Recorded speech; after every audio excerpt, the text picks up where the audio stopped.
Davos में मुनक्किदा world economic forum के इजलास में न्यूज़18 की मिशन पानी मुहिम ने पानी और सफाई सुथराई के तहफ़्फ़ुज़ पर प्रस्ताव पेश करके एक नई लकीर खींची है। इस मुहिम की ग्लोबल लीडर्स ने सराहना की है।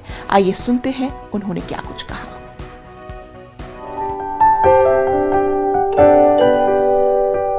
So the network has been doing lots of work when it comes to sanitation. Even, in fact, sustainable sanitation is something that we've been working on for a very long time. In fact, what we have for you today is the first of its kind sanitation preamble.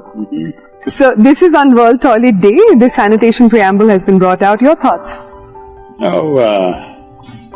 I think handling these basic aspects of life well is very important for any group of people, especially for an individual and also for a society.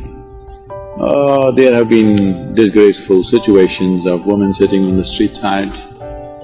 There was a time when it was okay. I'm glad in the last few years in India, this whole campaign about building millions of toilets, things have changed, that awareness has come.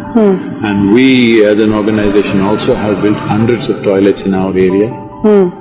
Still a lot more needs to happen, but I think a tremendous movement has happened in the last 5-6 years' time. It's great, it's very important. Thank you. Congratulations to Mission Paani.